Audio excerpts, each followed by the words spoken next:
자, 국제뉴스 관련돼서 좀 얘기를 해볼 건데요. 송 작가 월요일 날 그 말씀 드렸어요. 러시아에서 피랍된 한국 사람 이상하다라는 말씀을 드렸는데, 그 후로 좀 속보를 말씀드리자면, 이 사람 진짜 이상해요. 이 사람이 선교사라고 알려져 있잖아요. 네. 10년 동안 선교 활동을 했다고 하는데, 탈북민들 도와주는. 네. 이 사람이 10년 동안 활동하는데 그쪽에 가면 연해주에 인권 선교 단체가 있어요. 기독교 인권 단체가. 근데 그쪽에서 그런 사람은 등록이 돼 있지 않다는 거야. 그러니까 혼자 솔로로 활동하던 선교를 했었나 봐요. 그런데다가 이 사람이 선교사이면서 여행사를 운영을 했다고 해요. 이게 현지에서 브라디보스토크에서 여행사를 운영하는 사장님이었대. 그러니까 이게 선교가 자기 원 직업인지 이 여행사 사장이 원 직업인지 잘 모른다는 거예요. 심지어 북한에도 그렇게 드나들었답니다. 기존에 그 러시아 노동자로 와 있는 북한 사람들에 대한 뭐 어떤 탈북이라든지 탈출이라든지 뭐 이런 것들을 지원하고 또는 그와 관련된 뒤를 봐주기 위해서 북한에도 드나들었다라는 얘기예요. 그러니까 이 사람은 중국, 북한, 러시아에서 10년 동안 암약해온 여행사장 겸 선교사인 거죠. 여행사 이사. 여행사 이사. 본인이 사장이래. 근데 아무튼 이러한 직함을 갖고 활동하던 사람이 지금 잡혀 있는데 여기에 관련된 어떤 송환을 위한 협상이 진행 중이다라고 하는 뉴스는 나오고 있으나 아직까지 이 사람이 구체적으로 무슨 혐의로 잡혔는지는 모르겠다라는 부분인 거예요. 그래서 그때 제가 얘기할 때 이거는 뭔가 북한 비핵화 과정에서 북한이 핵 보유국 지위를 요구하고 있는데 그에 대한 내용을 한국과 조율하기 위한 것이라는 말씀을 드렸어요. 월요일 날. 근데 어저께 실제로 이와 관련된 뉴스들이 나오기 시작했습니다. 놀랍지 않습니까?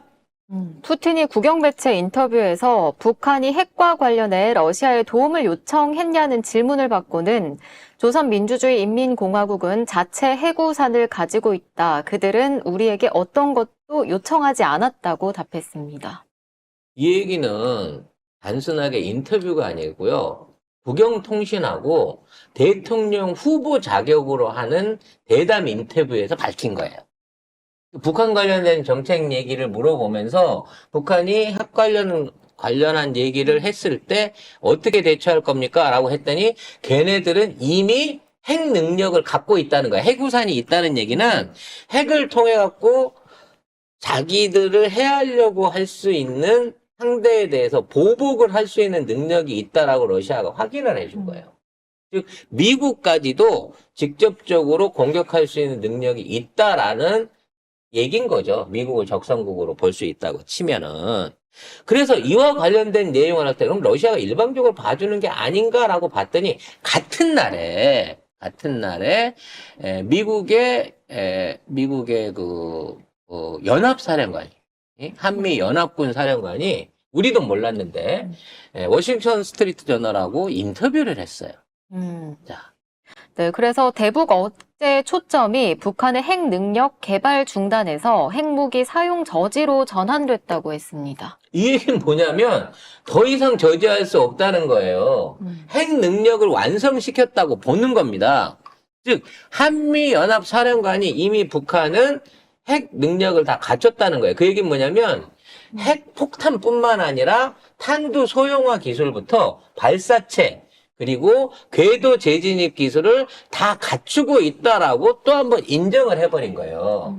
이 얘기는 사실상 북한이 핵 보유국이다라고 하는 거를 러시아와 미국의 미국에 있는 중요 관리가 심지어 러시아는 푸틴이고 이건 한미연합사령관이 이와 관련된 내용을 공식적으로 밝힌 거란 말이에요. 이와 관련해서 EU가 제재를 하겠다고 나섰어요. 즉 유엔은 말이 없는데 EU는 지금 EU 같은 경우에는 북한에 대한 핵 능력 내지는 핵 보유국에 대한 그 지위를 인정할 수 없다라고 핵 보유국 불가 의견을 내놨습니다. 그러면서 북한에 대한 경제 제재를 하겠다라는 얘기를 꺼내고 있다는 얘기죠. 이 얘기는 미국과 러시아가 인정했으니까 이미 핵이 있는 건 알겠고, 그러면 그거 비준을 받으려면 우리한테도 뭔가를 줘야지라고 하는 뒤늦은 얘기인 거예요. 핵 능력을 러시아와 미국이 이미 인정을 해버렸다니까요. 그래서 지금 우리나라의 북한에 대한 작계라고 해요. 작전 계획이 2020 작계라 그래갖고 북한에 대한 핵 사용 징후가 보일 때 선제적으로 선제 타격할 수 있는, 그러니까 이러한 부분에 대한 선제 공격을 하는 작전 계획이 작년 8월 달 이후에 신 2022 작계라 그래갖고 이게 바뀌었다는 겁니다. 어떻게 바뀌었느냐? 그 내용은 북한이 핵 사용을 하게 되더라도 이에 대한 미국의 전략 자산 전개 계획이 없다라고 하는 쪽으로 이게 바뀌어버린 거예요. 그러면 지금 하고 있는 미국의 군사 계획, 이제 지금 군사 훈련은 핵을 통한 보복 계획, 우리 정부가 말하는 핵을 통한 보복 계획이 아니라 핵 사용을 억제하는 방향으로 바뀌어 있다는 거지. 이 차이가 뭐냐면 선제적인 공격을 안 하고 그 중간 단계 안에서 합의를 보겠다는 겁니다. 그래서 아까 대북 억제에 초점이 맞춰져 있다라고 하는 부분에 대한 국제적인 해석은 북이 현재 성취하고 있는 핵을 인정하고, 이게 일시적이 됐던 핵 보유국이라는 걸 인정한 거예요, 공식적으로. 동시에 그것을 사용할 수 없는 상황을 조성한다는 게 목적인 거예요. 이게 핵이 있으나 이걸 쓰지 않는다는 상황을 만드는 것이고, 이것은 군사가 아니라 정치와 외교를 통한, 즉 협상을 통한 해결이다라고 해석을 내리고 있다는 거죠. 즉 남북한의 전쟁은 안 된다는 겁니다. 네? 이 전쟁이 주변국에 대한 핵 사용 같은 확전이 일어나게 될 위험이 있기 때문에, 북한은 핵이 있고 남한은 핵이 없기 때문에 혹시라도 핵을 사용하더라도 참어라고 말리는 게 방법인 거고, 혹시 북한이 핵을 먼저 쐈어, 만에 하나라도, 그렇게 했을 때 우리 정부가 기대하고 있는 핵 보복을 하느냐? 안 하겠다는 거야. 왜? 미국이 핵 보복을 하겠다고 미사일을 쏘면 그게 태평양을 날라서 건너오는 동안 북한도 미국에다가 핵을 쏠 수 있는 충분한 시간과 대응 능력을 갖고 있기 때문인 거죠. 결과적으로 우리 정부가 얘기하는 안보에서의 모든 약속은 다 깨졌어요. 그리고 이미 그렇게 돼 있다는 거를 미국과 러시아가 북한의 핵 능력을 이미 인정했습니다. 심지어는 최근에 엊그제 그 세계 원자력 기구, 국제 원자력 기구가 일본을 방문했잖아요. 일본을 방문하고 국제 원자력 기구가 발표를 했는데, 이게 원자력 기구가 할 얘기인가 싶은 발표를 했어요. 무슨 내용을 했냐? IAEA 사무총장이 3월 13일 날짜로 북핵 문제 논의가 없어도 북일 정상회담을 지지하겠다는 거예요. 그래서 아니 핵에 대한 문제 없이 일본하고 북한이 어찌 됐든지 간에 협상을 하고 그와 관련돼서 뭐 수교를 하든 뭐 이러든 이거를 환영한다라고 IAEA가 말하고 있는 거예요. 아니, 우리가 며칠 전에 얘기했잖아요. 일본 정부가 얘네들한테 259억 지원한다고. 거기에 대한 그렇지. 대답이죠. 바로 그 영수증이 이렇게 나오는 그렇죠. 겁니다. 그러니까 앞으로 핵 문제는 북한이 핵을 가지고 있는 걸 인정하는 상황에서 남한하고 북한이 서로 대화를 통해 갖고 해결하라는 거예요. 그러고 압박을 주고 있는 겁니다. 우리 주변국들이. 우리가 육자회담이라고 하잖아요. 남북 빼고 일본, 러시아, 중국, 미국인데 이 네 나라가 다 똘똘 뭉쳐가지고 지금 있는 핵 문제는 남한이 알아서 해결을 해야 된다는 부분인 거예요. 여기에 더 충격적인 문제, 일본이 북한이랑 수교하는 데 있어서 가장 큰 문제가 뭐라 그랬죠? 저기 납치. 납치. 납북자. 납북자 납북자. 문제란 말이에요. 북한의 인권 문제란 말이에요. 그러니까 북한의 인권 문제를 제기를 하려 그러면 북한의 납북자 문제라든지 또는 그 안에서 납북이 아니라 자진 입북을 했다고 하더라도 그 사람들이 다시 일본을 돌아오거나 외국으로 나갈 수 있는 권한을 획득을 해야 된다라는 쪽을 갖고 제1교포들이 북한에다가 지속적으로 말하자면 들어간 사람들에 대한 이제 일본으로 돌아올 수 있는 권한을 인정해달라는 소송을 하고 있는데 그 소송을 처음으로 대한민국 법원에다가 이관을 해서 옮겨왔어요.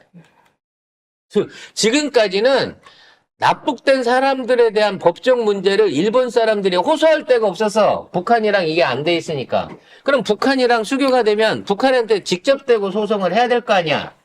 근데 이 소송을 갖다가 남한 정부에다 하라는 거야. 대한민국 정부에 하라는 거야.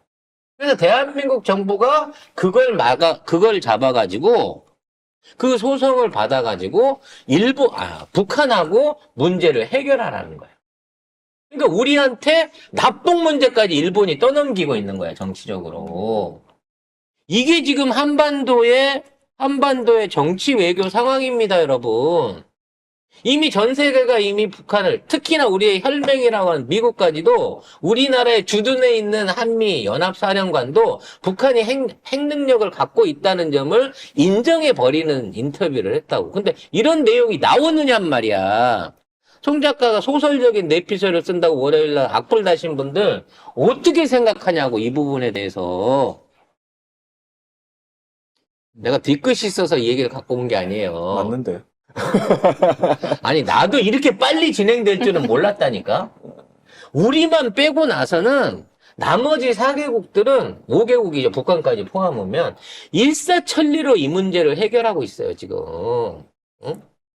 그래서 앞으로 북한의 개방에 대비해갖고 생길 수 있는 여러 가지 이익들을 선점하기 위해서 지금 막 변호사 사무실을 세우고 무역 사무소를 세우고 영사관을 보내고 난리도 아니란 말이야. 근데 우린 뭐 하고 있냐고, 지금. 응?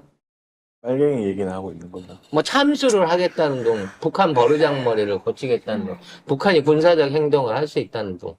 할 필요 없어. 우리 빼고 다 끝났어. 그럼 당장에 윤석열이 미쳐갖고, 아유, 나라도 쫓아 올라가야 되겠다. 내가 북풍 한번 일으켜야 되겠다. 라고 하면서 군사 도발이라도 할 수 있습니까? 그런 작전권도 없거니와 그럴 배짱도 없어요. 윤석열이 당장에 신분자한테, 야, 강원도에서 포 한 번 쏴. 연평도에서 저 북한 해군 함들 찾아갖고 격파해라고 얘기한다고 그래서 지금 국방장관이 들을 것 같아요? 안 듣는단 말이야.